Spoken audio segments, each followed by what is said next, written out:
Hello and welcome back to the channel. Thank you for joining me in another of my wonderful interviews. Today I'm talking to Justin Walker, who has put together an open letter to the Chancellor of the Exchequer, Rachel Reeves, which he would like people to have a look at and, more importantly, send out to ask for pertinent questions. And Justin joins me now. Hello, Justin. Hello, Richard. Nice to see you again. Nice to see you. We've had you on several times, but not for a while actually, talking about the Bradbury Pound and how we can instantly, overnight, Yeah, save the financial crisis that we're in. it's very simple indeed. It's been done before and it can be done again. And I think the time has come to be optimistic about things and to have solutions. And this is probably the solution for sorting out the globalists. Excellent. Well, that's what we want to do. So tell me about this open letter then that you've got. Well, now I better I just briefly go back to how I came across the Bradbury, etc. I'll just get because you people can probably refer back to my first video I did with you when we're talking about the Bradbury Pound and etc. Mm. But I'll just refer back very quickly to how I came across it. I'm not an economist. That's the first thing I always tell people. I'm not an economist. I practice critical thinking and common sense, but I'm not an economist. Now, my late uncle was Sir Harry Pilkington, later Lord Pilkington. He went to the very first Bilderberg Group meeting in 1954. In 1955 to 1972, he became a director of the Bank of England. And it was interesting because I learnt all sorts of things from all sorts of people. I got to see behind the City of London mast to some extent. I was very young, very naive in those days. And in fact, in 1972, when my uncle was going back to one of his last meetings at the Bank of England, I shared a train. I was going back down to school to go and do my O levels. And we were just chatting away. And suddenly he said, "What are you going to do when you leave school?" And I told him, you know. And he said, "Right, I want to give you two bits of advice to take through life. First of all, never believe anything you read in the press because we control it.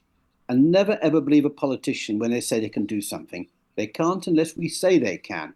Now, I sometimes regret to think I never asked him, "Who are you referring to, Uncle?" Mm. I didn't. I suppose in a way I just thought, well, I knew he was going back to the Bank of England for a meeting, and I knew that he was big in the City of London, and I knew that Pilkington's glass and everything else. So he's an industrialist. So I just assumed immediately that we're talking about the industrial class, industrial people, and bankers and stuff. So I wasn't wrong, but I didn't query it any further.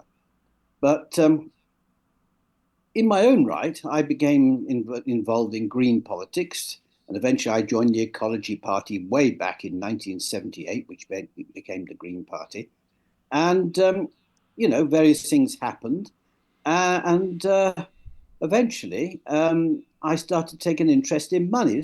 We're talking about after, about the early 2000s. I started to think about where money was coming from, what have you. And I came across a very nice lady called Ellen Brown, Ellen, Ellen Brown, who was Mm. an American attorney. And she was very keen on something called the greenback dollar.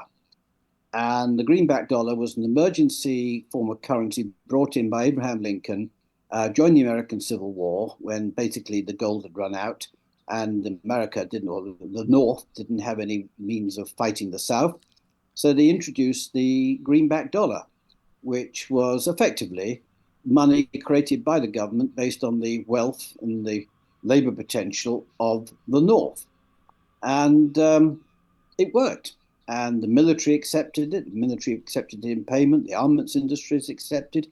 Basically, trade carried on, and the North eventually won because the North was more industrialized than the South. And it worked. And I sort of looked at that and thought, well, why don't we have a sort of debt-free, interest-free greenback pound? And Mm. of course, I'd also come across something called the colonial scrip, which is before the American Civil War. This is actually during the American War of Independence.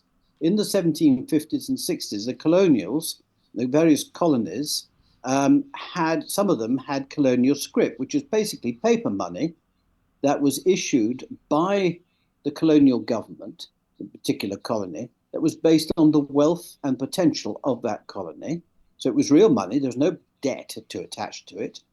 And trade was fantastic in those colonies. And the City of London, which is gold standard and everything else, said, hang on a moment, we can't have this. We can't have people having sovereign money and doing their own thing and becoming prosperous without our involvement and without getting something out of it, usury, etc. And that was the real reason for the American War of Independence. Of course, we always have in the history books, the colonials dressed up as Indians, or actually there were Freemasons dressed up as Indians, jumping on board a ship and tipping bags of tea or crates of tea over the Boston Tea Party. And we're all led to believe that it was no taxation without representation. Well, that was a part of it. But the real reason was to get the colonials off colonial scrip. And of course, there's always been a hoo-ha about bankers in America. When you see the America starting out, there was a great hoo-ha. Andrew Jackson absolutely determined to stamp the bankers out. Other presidents have attempted it, and of course, 4 American presidents have died by the gun, and they all have one thing in common: they didn't like bankers, and they took on the central bankers. But returning back to the greenback dollar, um, I wrote an article in the UK column saying, well, why can't we have a greenback pound? And I didn't think any more of it. I wrote it. It was in the time when the UK column was a newspaper as opposed to the media program, online program it is today. Right. Anyway, months later, in September 2012, I received a very strange phone call from somebody claiming to be the son of a director of the Bank of England who was not long for this world, to give the exact quote, who knew my uncle when he was a director of the Bank of England. And it was a very straightforward. He said, my father wants you to research the word Bradbury. He didn't say Bradbury Pound, just said Bradbury. Right. And he basically wound it up by saying, you won't be able to trace this call.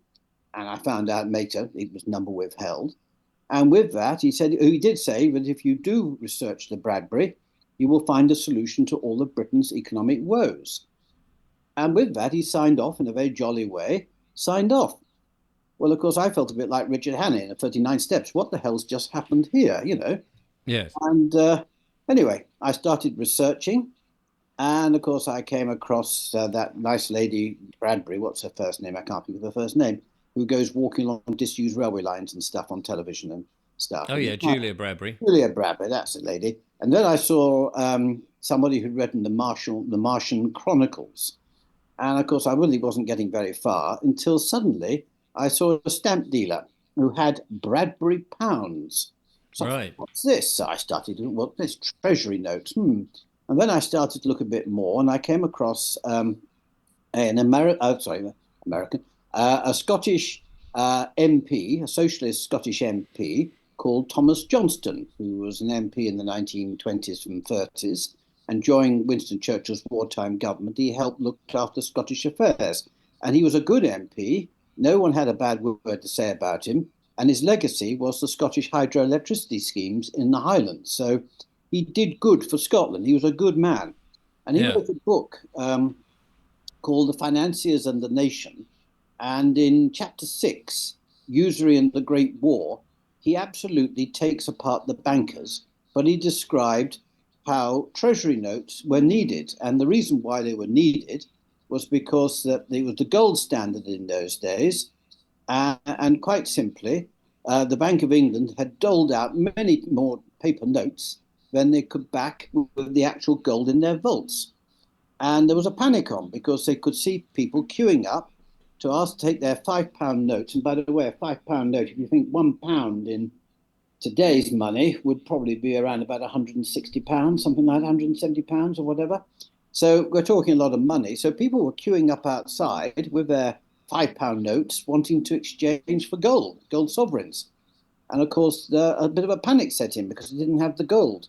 So there was a run on the banks and there was going to be a collapse. Just as we had declared war, August the 4th, we declared war, and that's when everyone was queuing to get their money out. So the Treasury passed the passed the Banknotes Act, Sovereign Banknotes Act or something. I can't remember what the name was, but they passed it in 2 days.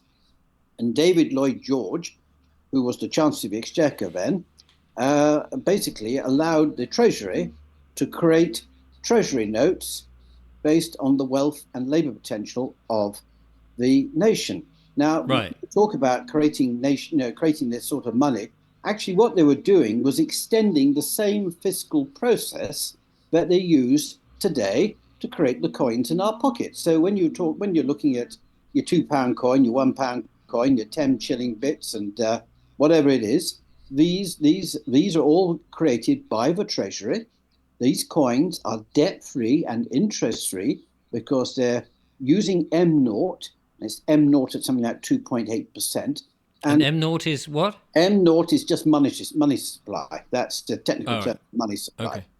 And it's treasury money, and it's based on the wealth and the labour potential of the country. And these coins go into circulation, and we don't think any more about it. But the Right. notes in our pockets, our £5, £10, £20, £50 notes, they all have that wonderful strap line from the Bank of England. I promise to pay on demand, whatever it is. I promise to pay the bearer what on demand. It's debt. Yes. You've done programs on this. Yes. It is IOU notes effectively. I promise Yes. to pay the bearer on demand the sum of, etc. Now, Yes. of course, it is quite funny. A few years ago, going back quite a few years ago, people used to turn up with their notes to the Bank of England and say, I've come to get something from you. I don't want this bit of paper. I want something in turn. And of Yes. course, security would show them the door. The whole thing is a scam, basically. So can let me just interrupt there, because whilst you're explaining all of that, it'd be interesting for the viewers to kind of understand if the Treasury are able to produce coins and mint coins as they have from time immemorial, through earlier times with the King and what have you. But the Bank of England is the one that's issuing these notes, not the Treasury. Mm, And the Bank of England is its own private company mm. that has obviously got a contract from the government to issue some notes, which we all use. What would presumably the Bank of England won't be very happy, will they, if the Bradbury Pound comes into operation? Well, let's look at the Bank of England. This is a good way of taking now. As I said, we'll just finish off very quickly. The Bradbury came out. It was a great success. Everyone took the Bradbury pound, Bradbury Treasury notes. By the way, they were called Bradbury because Sir John Bradbury was the first secretary to the Treasury. He signed the notes. It became nicknamed Bradbury pounds. Even the journal Punch created a wonderful little poem dedicated to the Bradbury because everyone recognised it had stopped the collapse of the banks, Right. and it worked. Now, Yeah.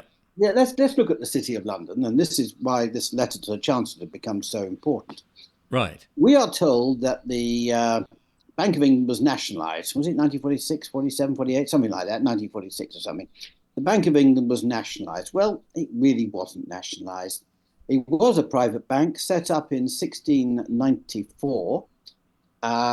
It was set up in the reign of William III and William and Mary the Third as well, William the Third and William and Mary. This was as a result of the 1688 Glorious Revolution, and it really wasn't glorious at all it wasn't glorious for the English people. It was glorious for the bankers because the Venetian bankers who had morphed into the bankers of Amsterdam, and we're talking here black nobility. We're talking, this is a whole another subject, but we're talking Well, I'm about, glad you've introduced it. yeah, an elite bloodline that had come up through Europe over a period of time from Rome to Venice and then Amsterdam.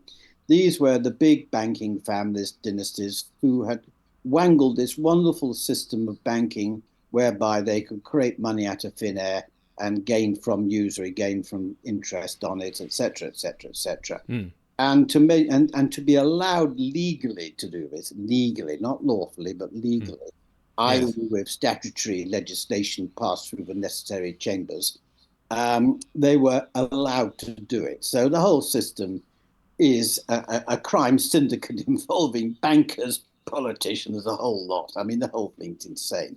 But Right. anyway, they crossed over and removed James II, who was trying to bring in Catholicism. And so it was the Protestants uprising, etc. And so we're sort of led to believe that it was all wonderful because we had a Protestant king on the throne and queen and etc. etc. But what it really did was let the floodgates open for the bankers, who then created the Bank of England in 1694, and with that, the national debt. Okay, and of course, the national debt today stands at something like trillion, well, it's over £3 trillion. We'll come on to that later. And as well as that, the City of London became a power base, an international power base for money, which it is still today.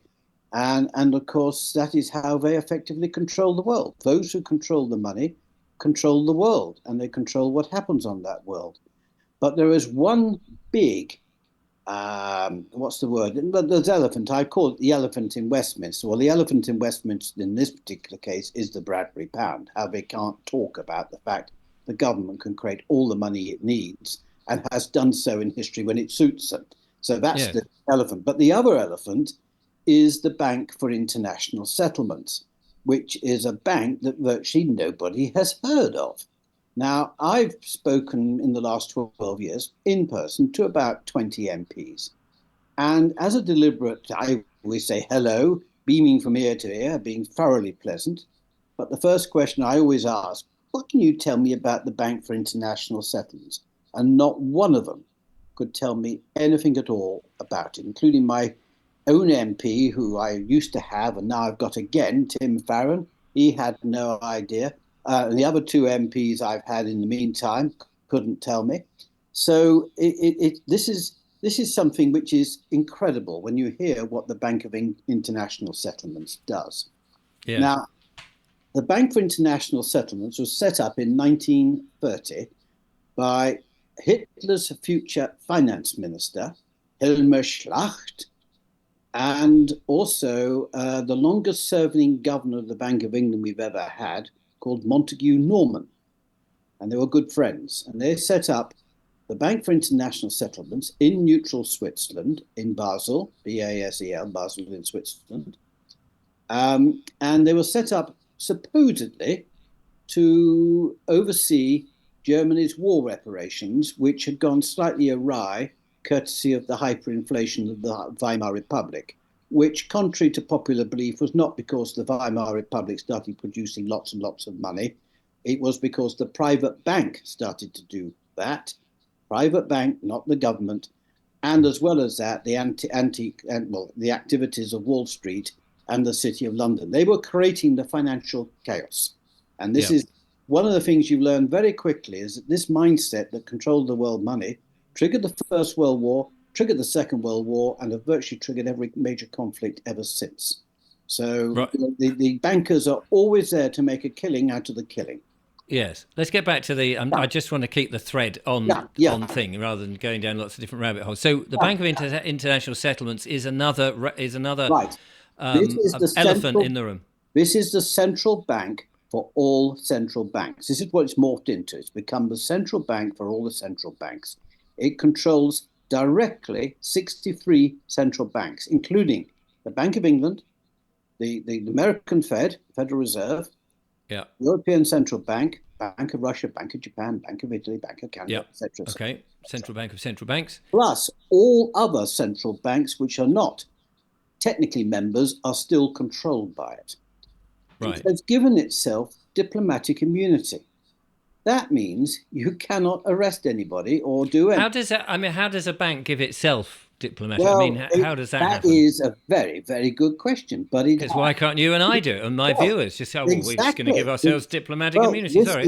As we take on this system, which is so utterly corrupt, this whole corporate system, and you've had many guests on describing it, and I totally agree with them.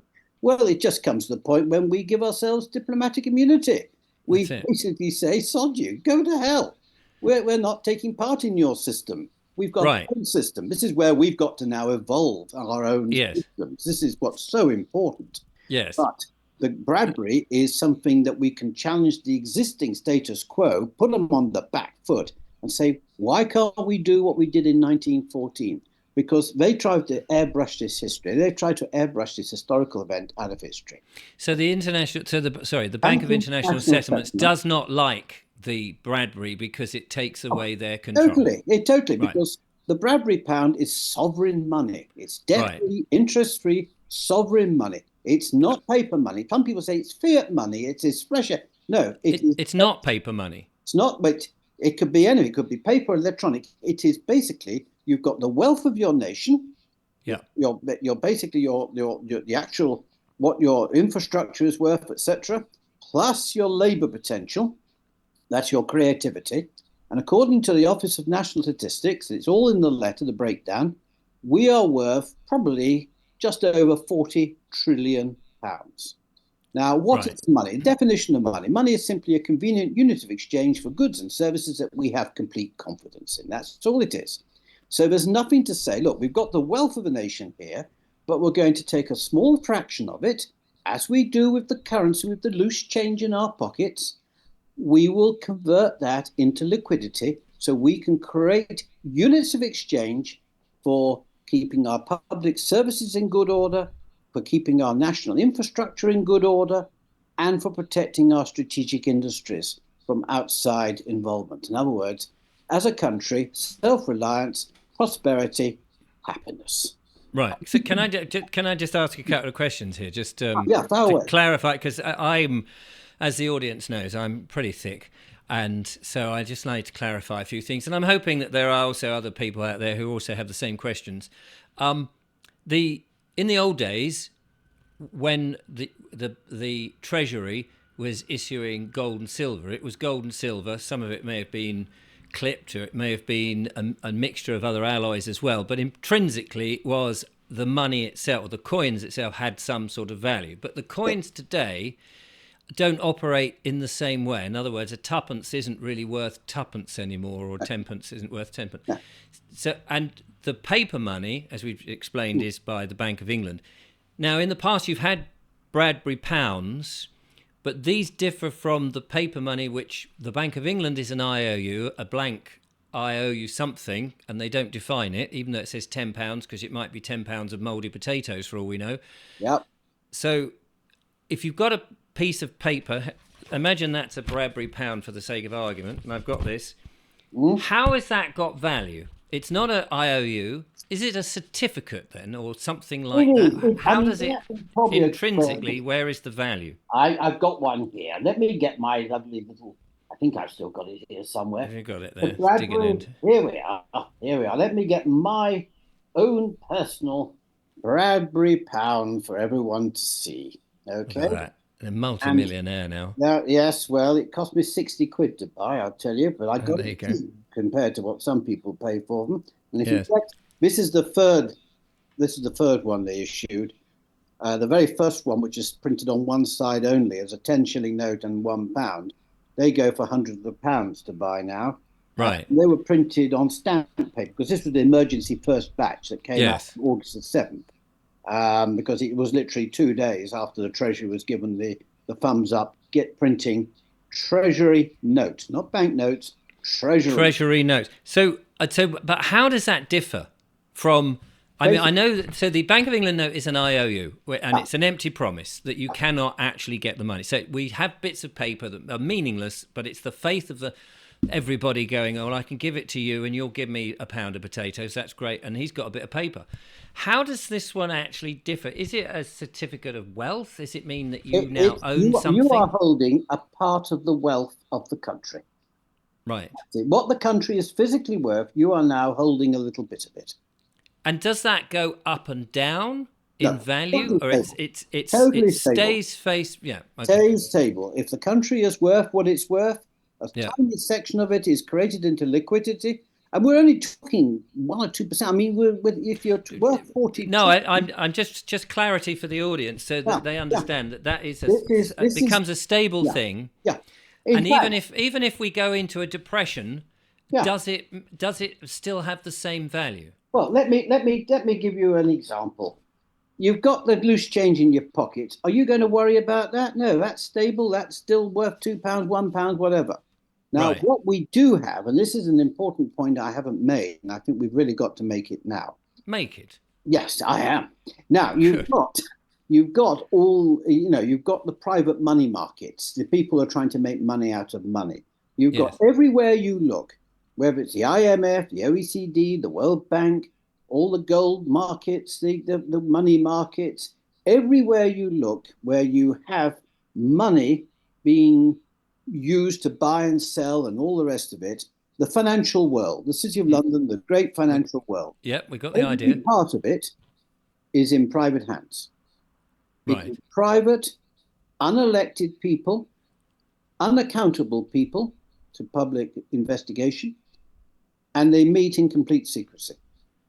Now, I had a gentleman who claimed that he was an ancestor, a distant ancestor of, well, he was distantly related to Vincent Vickers. Now, Vincent Vickers is not a man who anyone listening today would probably know anything about. Well, Vincent Vickers was part of the Vickers, the armaments industry, big industrial family. And Vincent Vickers was a director of the Bank of England during the First World War. He witnessed at first hand the success of the Bradbury Pound and how it stopped the collapse of the banks and the collapse of the City of London and the Bank of England in particular. He also fell out with Montague Norman over the establishment of the Bank for International Settlements and everything else. Right. Became an absolute opponent to the banking system and the financial system. And he wrote a book called Economic Tribulation, which he died just after completing, and his daughter got it completed. It came out in 1939 at the outbreak of the Second World War. So Vincent Vickers, a hero of the people, he said the only way to create money is to do what the Bradbury was, to create money by the state for the state. Sovereign money, in other words. So we must put this point over. This is sovereign, debt-free, interest-free money that's based on the wealth of the nation. Exactly as the coinage in your pockets. Yeah. So let me just ask another question which comes to mind. You said the Bradbury Pound saved the collapse of the banks. Surely the banks then were quite happy to have them saved by something, weren't they? They were. And the trouble is the banks then misbehaved because having been saved, the bankers, the governor of the Bank of England and some of the bigwigs in the City of London went charging round to David Lloyd George's residence at number 11 and said, okay, thank you very much. You've saved us from a rather sticky wicket. However, we need to go back to what we normally do. And that is the government, to raise money, creates gilts or bonds. And we, the city, we buy them at interest, probably 3.5%, whatever it is. So, we've got to make our killing out of the killing. I mean, I don't think they probably used those exact words, but they certainly wanted to get in on the act when it came to a good war. So presumably he agreed, and then we have the situation. He agreed immediately. So suddenly the poor old Bradbury, it wasn't phased out immediately. It was phased down gradually. And the last Bradbury Pound came out in about 1926, I think it was. But this is the really important thing. Yes. The national debt, which before the outbreak of the First World War was 650 million pounds, at the Treaty of Versailles, which formally ended the First World War in 1919, had gone up to 7,500 million. Now, had we stuck with the Bradbury, yes, we would have not had a national debt to worry about. Okay, so why did Lord George then agree, if that was the panacea that we needed? Why did he suddenly agree with the bankers to allow the bankers to make the killing, as you say, and also cause the national debt to escalate beyond all possible? This is the big picture, because it's not just bankers; it is also a corrupt political class. Because for bankers to be able to do what they do, they have to have the necessary legislation passed by Parliament. Right. But as you've done many times on your programs. Yes. So this is the crux. Yeah. Statutory legislation is not the common law. Right. And, okay. So I'm moving it on because I want the audience to still stay with us and not turn off before we get to the important bit, which is the letter and what you want them to do. This is, I'm just fearful that people are likely to have got... Well, let's tackle this one head on. The Chancellor, the Chancellor of the Exchequer is telling us there's a £22 billion black hole to fill, and she's going to have a difficult budget where the vulnerable in our society, we've already seen it, are going to be hit. Our services are going to be hit, all because the government's got to balance the books. Well, I'm sorry, the government A country is worth 40 trillion. You could immediately implement the principle of sovereign money, M naught, at 100%, as it's called, and you could create the money needed to ensure our services are in good order, Yeah. to ensure our So they could do this, but they choose not to, and we guess that's because they're corrupt and they don't want to. I well, mean, the system. clearly they must know the history of the Bradbury Pound, and they They know that do. they They could do do that. know. So they don't And want to because they want to keep us down. exactly. This is the way. As I said before, those who create the money control the Yes, world. That's yes, it. So right. we Okay, have so our they want to perfect. carry on controlling the world. Okay. So we can now we can bring them to task. The important thing is most of us have no idea how money creation and money supply goes about. Most of us walk away. Because let's be Yes, honest, when we see an economist pouting forth, and it's interesting, by the way, all the different schools of economic thought, the Austrian school, the Keynesian school, and so on, yes, none of them, except that the entire system is in private, unelected, unaccountable hands who meet in complete secrecy. Not one of yes. them. I've No, researched all that. no, and And, I and appreciate it, and you've yeah. told us a number of times now. But what I'm trying to get to is this letter and show how the audience can save us Right. from the Right. thing. I just Well, want to move you on to that. there are over 300 brand new MPs. Right. These MPs have not been fully embedded into the Westminster bubble. Now, in the last Parliament, one MP alone, Andrew Bridgen, stood up and mentioned the Bradbury in Parliament. The first MP to do that for 70 odd years. Well, of course, he was totally ignored. Well, we've now got to charge the guns. We've got to get more MPs to do what Andrew did. Andrew was as I said, his bravery has not gone unnoticed. We miss him, and he's not an MP now, but his courage was there because he was prepared to mention the Bradbury Pound in the chamber. We've now got to get other MPs to do the same.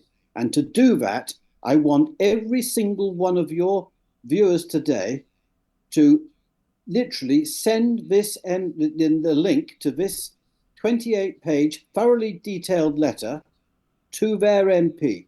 And there are four questions that Rachel Reeves has got to answer. Now, you've got the questions there. I can't see them at the moment. No, let's just have a quick look at the letter so people know what the hell it is that we're sending, okay? Okay. Or you're asking them to send. So just bear with me whilst I Yeah, go and that's fine. bring that up on the screen. So here it is: the elephant in Westminster. That now famous 22 billion black hole could instantly be filled by HM Treasury using an existing fiscal mechanism, the Bradbury Pound, as you've so rightly said. And there is the elephant in the room. How they got that elephant into the Parliament there, and And nobody he really didn't like noticed. sitting all that time, but yeah, it's a nice Absolutely. picture.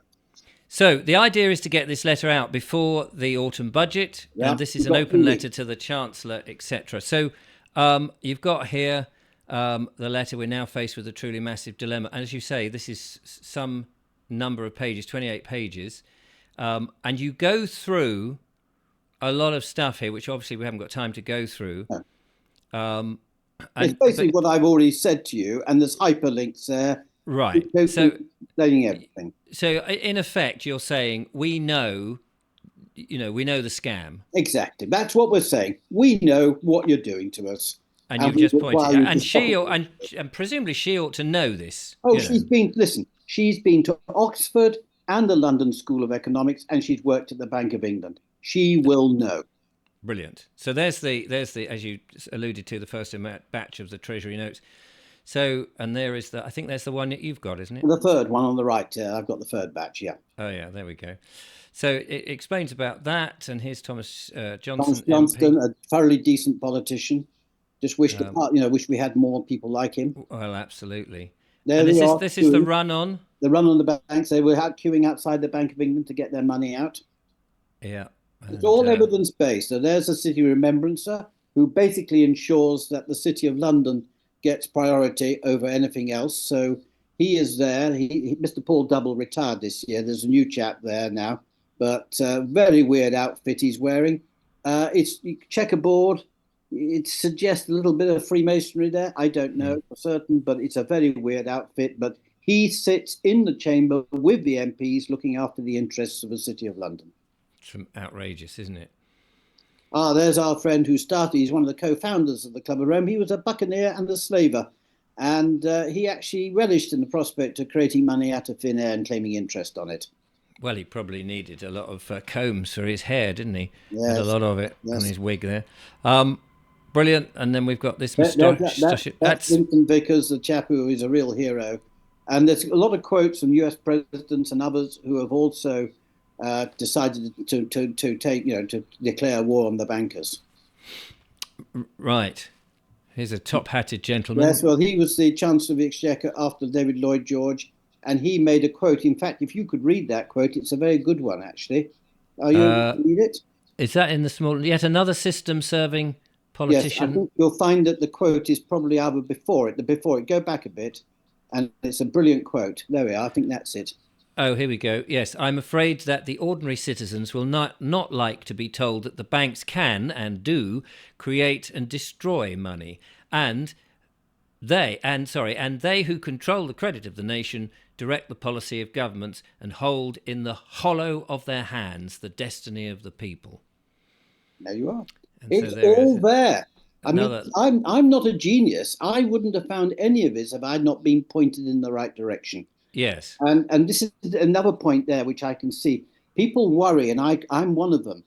I personally don't like our here today, gone tomorrow politicians. We've seen how they're happy to take tickets to Arsenal or have their clothes bought for them, what have you. We Yes. know that many of them, when they're being lobbied, will probably, chill out and accept the backhanders. We know that, Yeah, we're not very pleased with the caliber of politics and the party attacks and what have you. So would you trust them with the power of the new Bradbury Pound? Would you trust them with sovereign money? And the answer has to be no, a very firm no. So I've suggested, going back to Anglo-Saxon history, when the king had a witan of wise people who were there to advise the king, I would argue the time has come to look for the people who are wise, experienced, who have humility, who dare to do service. They're not there for their egos. They're not there to make themselves something big. They don't want to be made lord or whatever. And I think the time has come to have a small elected chamber. I call it a witan, a treasury witan, who would be responsible for how that money is used for the welfare and the benefit of the entire country and all the people of this country. Yes, and let's hope that if that came about, they would not get corrupted, because power corrupts, and exactly, absolute power and it's corrupts. service. Absolutely. Service is the key word to everything. To serve your country. Anyway, so you built your document. It's got all that history that you've just spoken about, and a lot more, presumably. And that is get to go in there. We know the scam, but you've got 4 questions at the end. And if you read the questions out, you need answers. Let's hope she gets down to them. Okay, so if you read the question out, and I'll just embellish a little bit what the question involves. Yes, you can give us the answer, hopefully. So, number 1, the question is, as Governor of Bank of England is ultimately responsible to HM Treasury and to Parliament for his actions, when Andrew Bailey returns from his strategic bi-monthly meetings of the Economic Consultative Committee at the Bank for International Settlements in Basel, is it Basel? Some people call it Basel. It's called Basel. Basel sounds very satanic. Do you, as Chancellor of the Exchequer, receive a full briefing from him in person as to what was discussed and what decisions were made? Yeah. Now, the reason I'm putting that in, because when Andrew Bailey goes to these meetings, there's a very good book which I've got here, written by Adam Lebor, called The Tower of Basel. Right. Okay? And he makes it quite clear that they don't take minutes at these meetings. The 12 top governors meet. The 12 top, the American Fed, Federal Reserve, etc. The 12 top governors meet, plus other invited guests.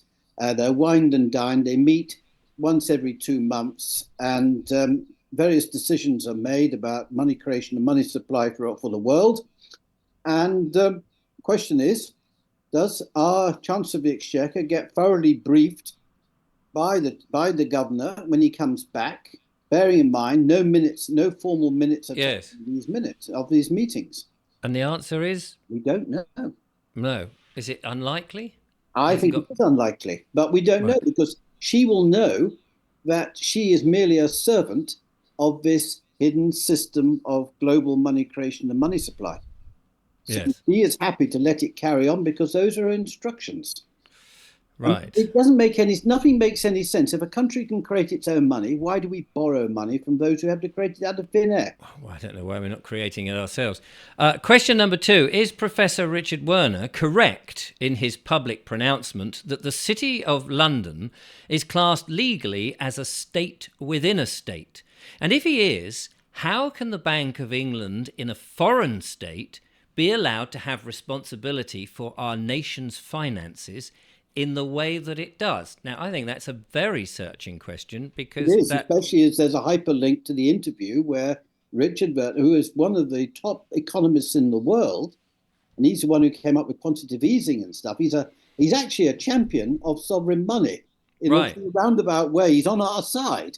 Yes. And from all accounts, I've not met him and we've not No. communicated with him, but I believe he's a very nice chap. And But he, but sorry to stop you waffling yeah, on in a different direction.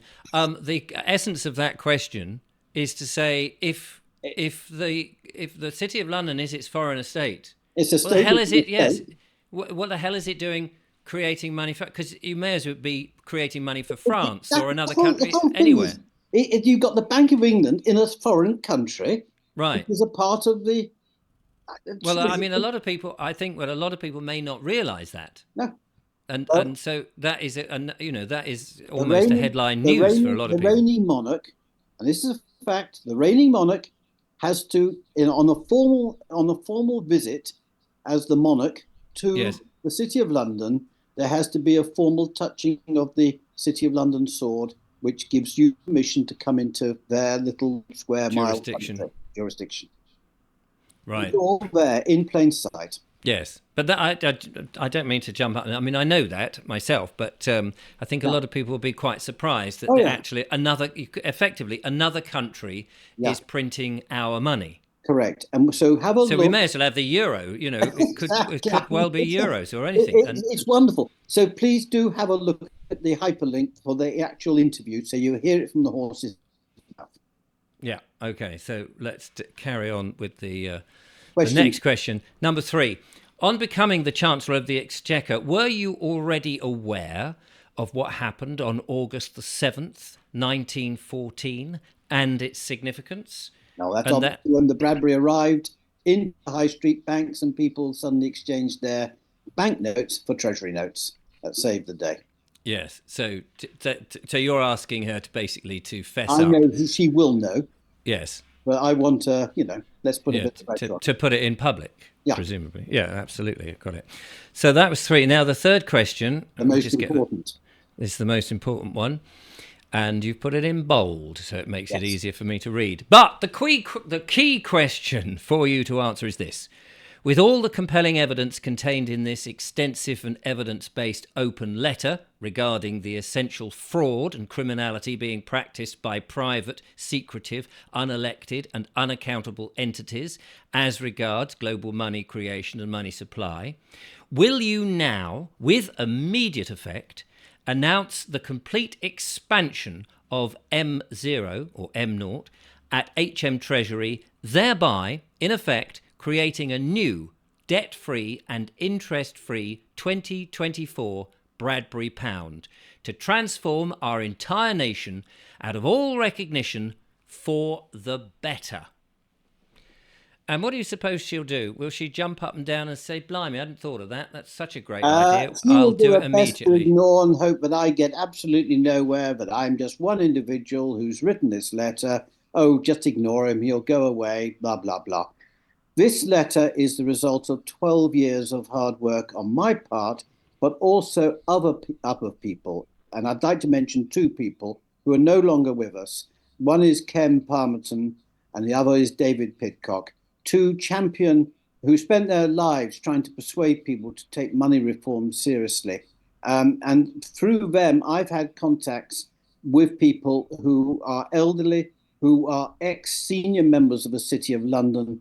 Like my original contact, who I came because of who my uncle was, I know there are good people on the inside who want the truth out. This is the big secret. The Bradbury Pound is the big secret they don't want public knowledge about. It's our ignorance that is their shield to Right. protect them in their continuance with their criminality. It's our ignorance. We've got no excuses. The evidence is there. Everything I've written there is evidence based.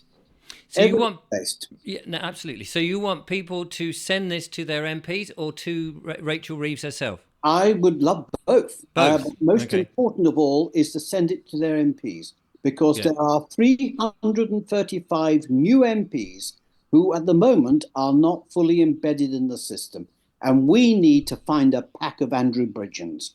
We Yes. need to find MPs who've got the, I'm going to say it, the balls to Yes. do what's right for the nation, for our sovereignty, and for public everything, for decency, common sense, critical thinking, the whole bloody shebang.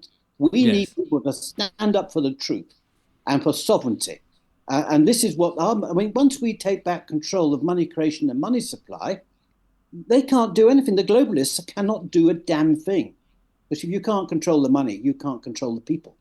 So Yes. sovereign money, and I know you've had people on with cryptos and all these things. That's for personal use. But I would warn people who do delve into cryptos and stuff. But I've been warned by insiders that the globalists have technologies 20 years ahead of what's in the marketplace. Anything, anything digital online or anything like that, they will collapse if they need to. So if you like, the least of Bradbury or the new Bradbury, 2024 Bradbury can still be physical cash as well as electronic cash.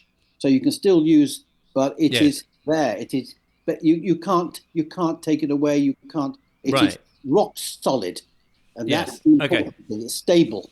Yes. And you made that. So what seems to be the Achilles heel in this to me is that we are still having to ask, beg, plead for the government to go ahead and print something which, as they're corrupt and fraudulent and all of this, it just seems unlikely that they're going to acquiesce and go, oh, yes, silly Well, us. We, as I said before, it's only because we're all ignorant, and only a tiny fraction of the population knows this. Now, okay, that's what we've got to do. We've just got to tell people real history, what actually happened, the fiscal process they used, and there's no reason at all why that fiscal process cannot be used today. None at all. no, That is absolutely. it. So it is our ignorance that is keeping the status quo of their system. So If we've people, got to get this information out there. absolutely. If and that's what I'm trying to do here. Mm, If absolutely. people want to just take out of that document those four questions on their own, so that they get a Yeah, chance to, they can do that yeah. presumably. Please, I Because want people. It's a listen. As I've told people many, many times before, I am not in this for myself. I'm coming up. no, I appreciate that. I'm No, just asking for yeah, yeah. if I because it would want still people. make it, they, those questions still make sense on their own if they were Exactly. sent to Yeah, Rachel Reeves, the yeah. government, to MPs, and all the rest of it. And I'm just other people clarifying. may have better insight than I have. Yes. I'm not. I listen. As I said to you at the beginning, I'm not an economist. Some No. people may have a better insight, a better way of It's all right. wording You it. don't have to. Yeah. I'm not getting at you. No, no, Um, I know. I'm not. I'm just trying to. No, I'm just trying to say, because some of those. It's like question three for me resonates much more highly and seems very important. You know, to say, how is it that some other country, if that is the state of play, how is it that country is able to print our money? I mean, it's indefensible, isn't it? That was You question can't have two. Yeah, another country. question two. Yeah, Oh, was it question two?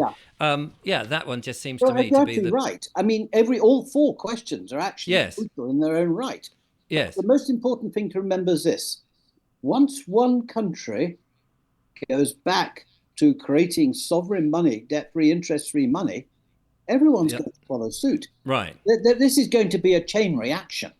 Well, Uh, let's uh, hope so. and we, because we have the City of London, in a way, we've got to be the first ones to stand up to this City of London and to Yes, take back its special privileges and the fact that it's classed legally as a state within a state. And we start to commit lawful common law onto it because, the bottom line is everything they do involves mens rea, malice aforethought. It's all about control of us. They're not yes, doing it for our common good. They're not doing it for our prosperity and for our happiness. Oh, far from it. They're doing it to control us. As all your wonderful contributors have said over the 3 years you've been doing this, we know that they're out to get us. Well, let's reverse the tables. A good strategy, you make them react to us. We're always reacting to them. Time has come now to turn the tables. They are going to react to us. We outnumber them. They will be gone. There's no need for violence. There's no need. Yes, a few arrests. Let's get a few of them in prison. But as far as I'm concerned, I just want the system collapsed, exposed and collapsed, and in its place seamlessly. And this can be done in seconds to seamlessly say, right, from now on, our country is paid for by the wealth of a nation. We're underpinned by our wealth. That's all they've got to say. That's what they did in 1914. So it's huge, this. Very simple, easy to understand.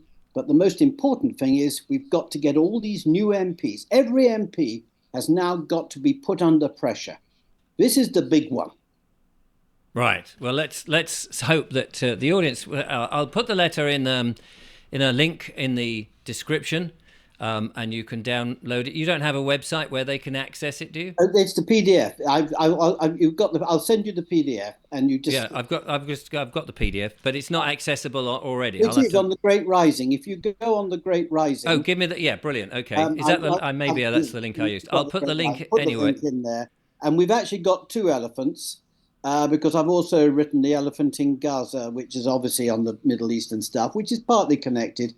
But we're just basically trying to get rid of the bad people who are making our life miserable. And as you said it myself at the beginning, we all know what's happening, and it's time for solutions. Yes, no, quite right. So what is the, I just want to get this in before the hour finishes, and I've dropped my thing. What is the Great Rising's website? I can't read it I haven't got it in front of me, but you put the link in. I will. It's just that my links at YouTube have stopped my links from working, so I try to get people to say what the link is. Oh, I wish I could. I think it's great. Honestly, I couldn't just tell you. Is it great-rising dot something or other .org? Yes, it is something. Yeah, we're not obviously not. I know quite there together, but unless it's on this link here, no. It is at the end. It should be. Yes, it is. After my name. So okay, I've got it's irp.cndn website. It's not easy to do it. Okay, no worries. We'll find a way. I'll have it because I have to use tiny links. Tiny, whatever it's called, tiny URLs. People keep telling me they don't work on their phones or they don't work on tabs and tablets. So it's very irritating. Unfortunately, YouTube have it in for me. Clearly analog. I know I'm still very much an analog fellow. And I like a mix of the two. I don't want one taking over from the other. I'm a happy mix between digital and analog. Yes, absolutely. Anyway, one way or another, it'll be in the description. Send that to your MP. Send it to Rachel Reeves. Send it to the Prime Minister. Send it to everybody. Please send it to your MP, because it is absolutely crucial now that we break down the ignorance, because in doing so, we break down their shield that protects them. Fantastic. Brilliant. Justin Walker, thank you so much for coming on the show and telling us all about that. Always a pleasure. Always a pleasure. I will be back with more monologues and more wonderful guests in due course. But in the meantime, from Justin and I, thank you very much for watching. Till the next one, goodbye.